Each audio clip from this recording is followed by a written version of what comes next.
In today's video, I'm going to teach you how to create an infinite carousel loop in Wix Studio. This will be a seamless guide to help you add a dynamic and endlessly looping slideshow to your web page. It's a fantastic feature when you want to present content in a continuous manner without any abrupt stops, ensuring a smooth viewing experience for your audience.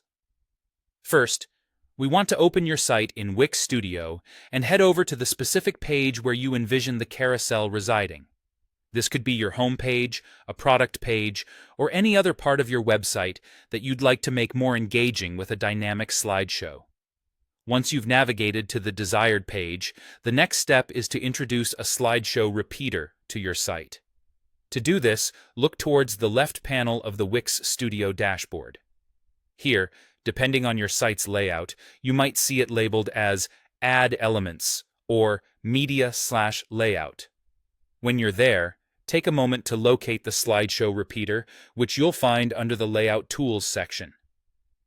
Simply drag this handy tool onto your page where you want your carousel to live. With the slideshow repeater now on your page, it's time to manage your slides. You'll start by clicking on the slideshow repeater on your screen. This action will bring up the Inspector panel, an essential tool in modifying and customizing your slideshow.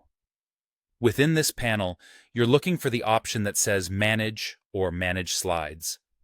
Giving this a click will allow you to add, delete, or duplicate slides to tailor the carousel content to your specific needs.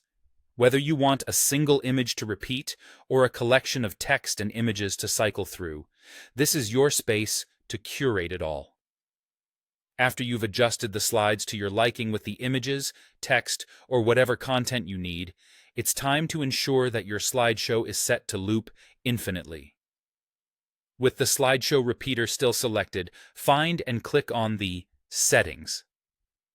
Within this Settings panel, you should see an option labeled Infinite Loop, presented as a switch or toggle. By default, this might be off, so you need to turn this feature on to enable continuous, uninterrupted cycling. And there you have it. Your slideshow is now set to loop infinitely, creating a smooth and engaging viewing experience for anyone visiting your site. This setting is particularly useful for maintaining viewer interest and ensuring that important content is continually visible. I hope you found this walkthrough easy to follow and implement. By following these steps, you create a dynamic element that enhances your site's interaction, making your content effortlessly accessible and visually appealing. Thanks for watching, and happy designing.